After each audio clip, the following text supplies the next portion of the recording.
Families are being smashed under your government. And if you're re-elected, the prices will keep going up. The difference between us in this election campaign is that you have identified a range of issues, but you have no solutions, and you pretend that they've arisen in May 2022.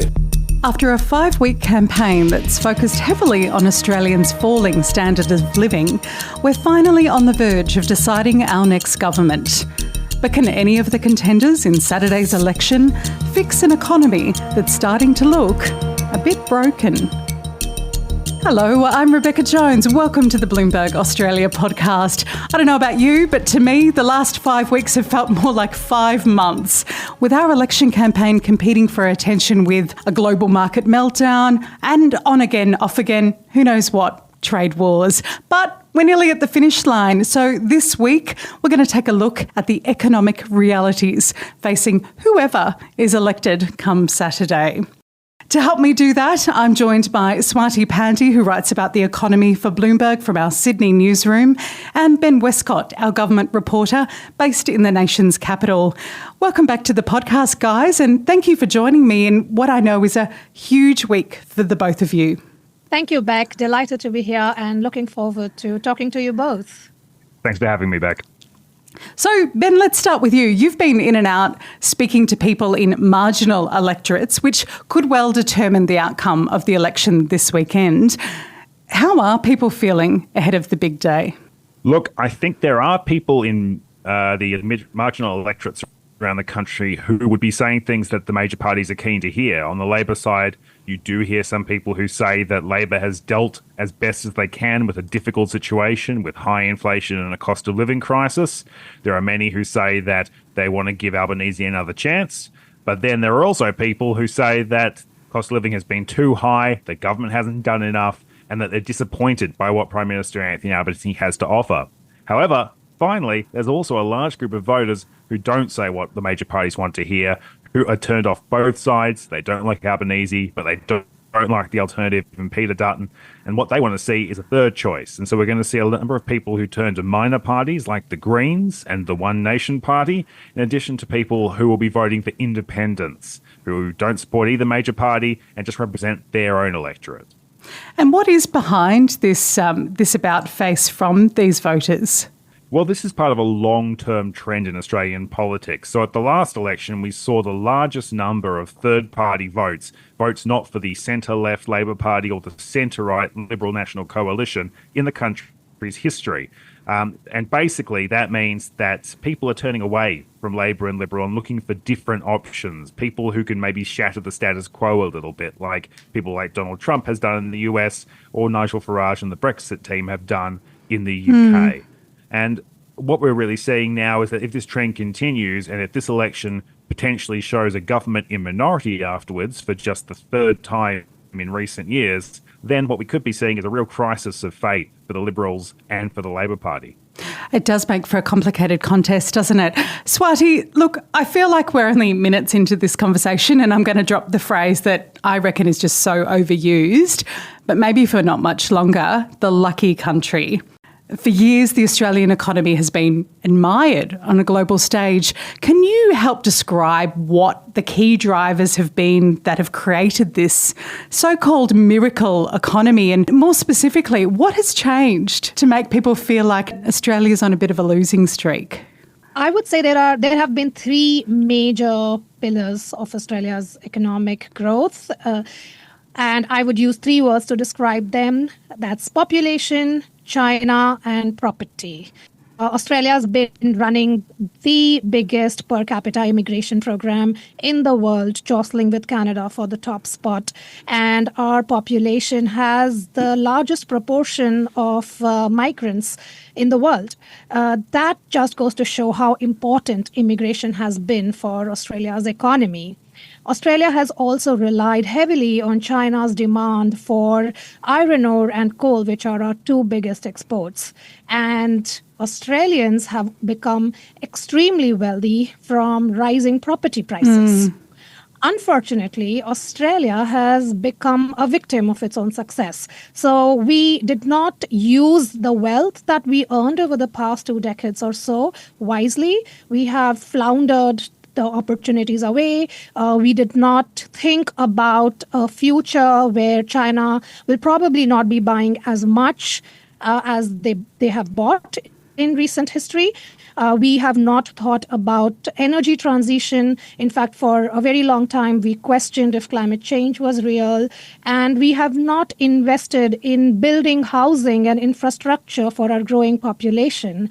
And that is one of the reasons why, even though Australia's economy has been growing, people don't feel like their living standards have improved. And that has led to the points that Ben was talking about, people not voting to the major parties and looking for a third option. Because all of those things that you've just mentioned are things that we want our governments, the people that we elect to office, to think about, especially in the medium and the longer term.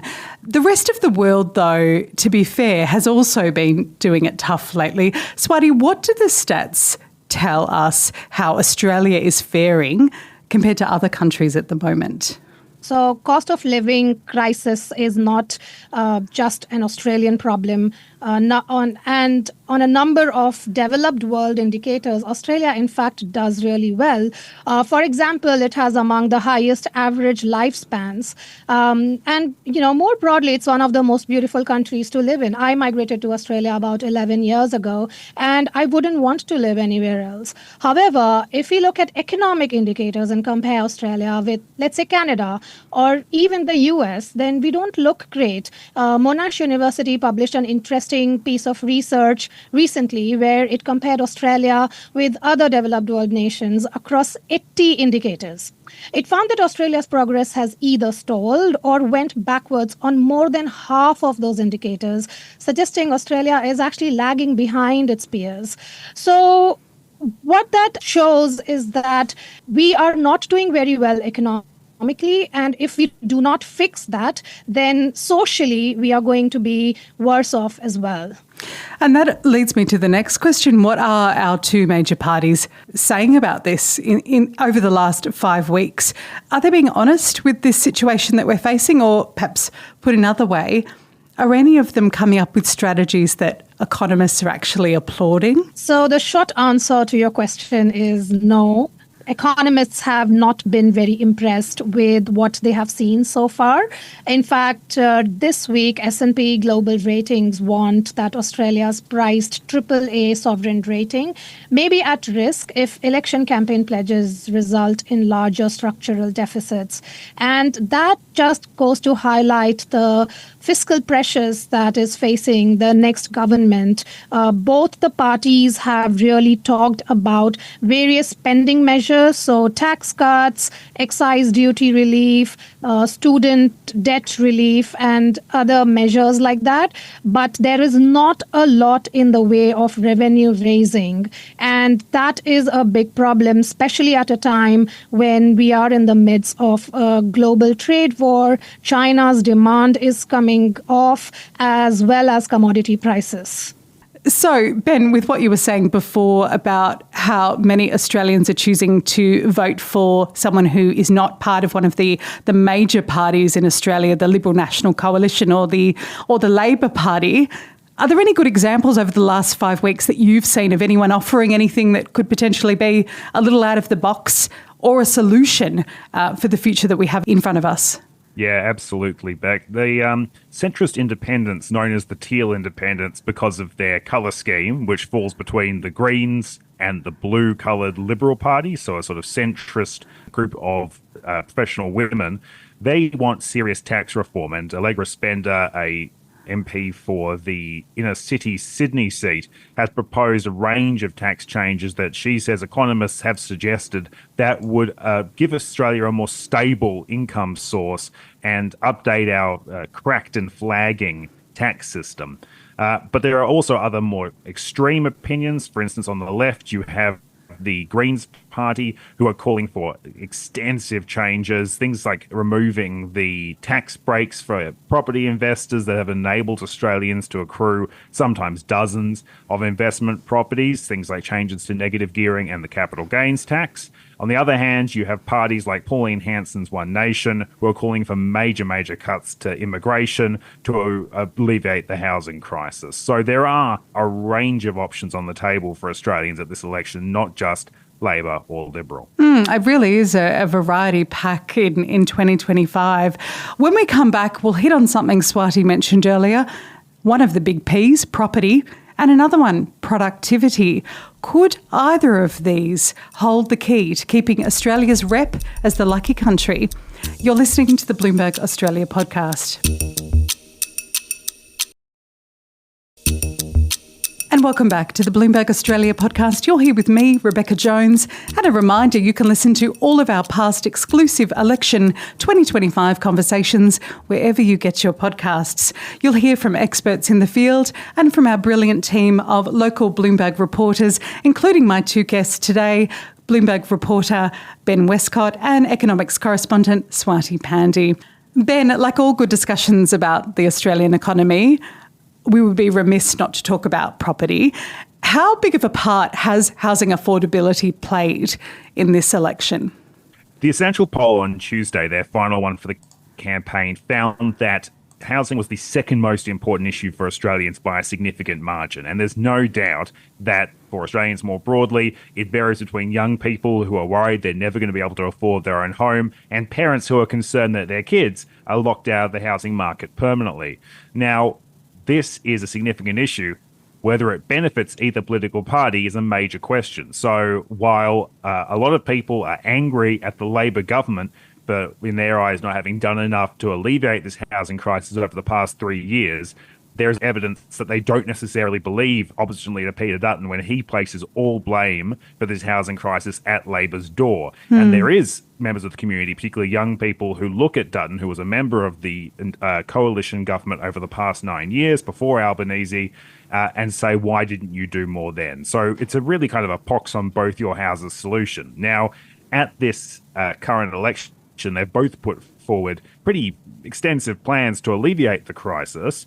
What a lot of Australians say is that they see Labor's solution as more tailored to supply. Labor is pouring billions of dollars into building new houses, particularly its most recent plan of $10 billion for first home buyers.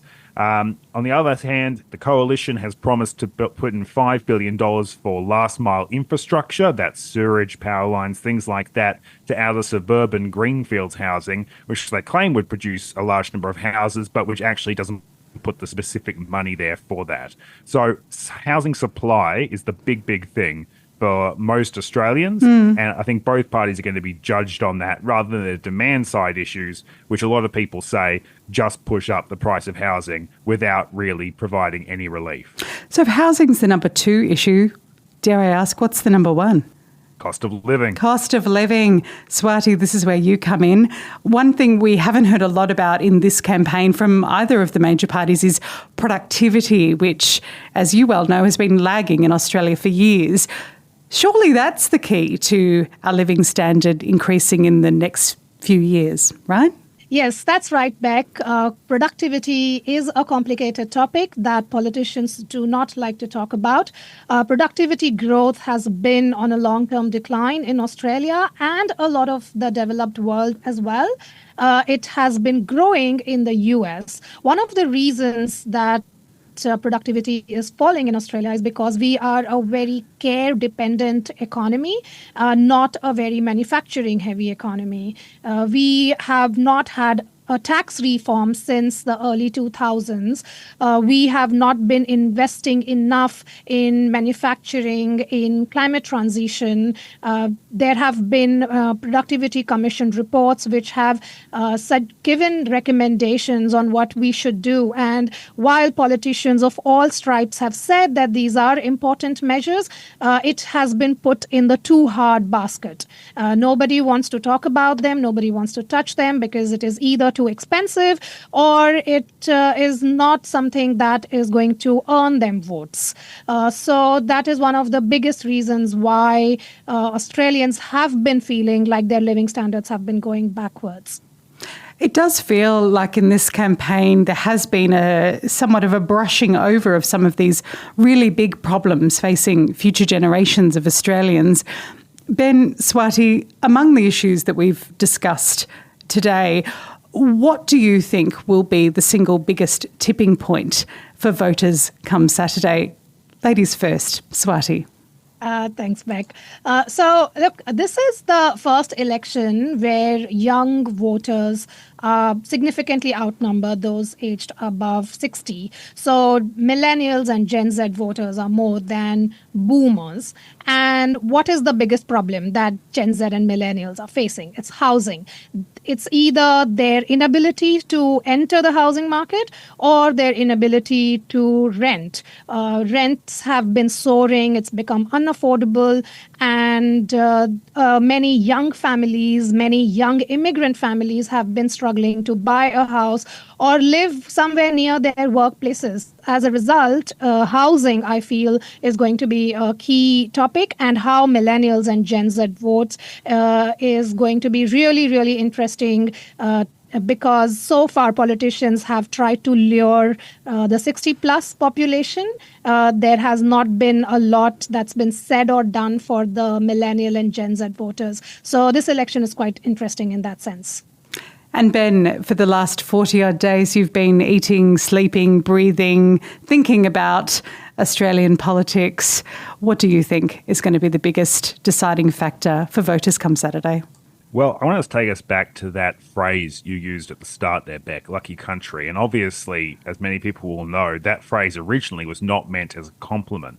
In Donald Horne's Lucky Country, which really changed the way we use the phrase, he used it to refer to Australia as a lucky country run by third-rate people who share its luck. And I think this election has shown that cost of living really is the main issue for most Australians. So both parties are offering a large number of sugar-hit measures to help people get by over the next couple of years, assuage their concerns. The opposition is offering a temporary cut to the fuel excise. The government is offering very small tax cuts over the next couple of years. But as Swati mentioned, big structural economic reform is just nowhere to be seen. And this doesn't mean that both sides don't know there is a train coming down the tracks towards Australia. You know, we have a problem in terms of our creaky, outdated economic settings. But although Albanese has got in place some measures for the future in the Future Made for Australia type moves, and although Peter Dutton talks about creating a strong economy, these are sort of piecemeal settings around the outside that aren't going to be real major changes to the economy.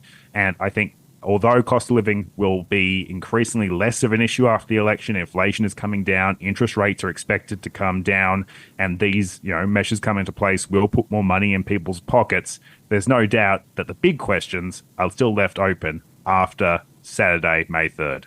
And that really says it all. It'll be an election to watch, that's for sure.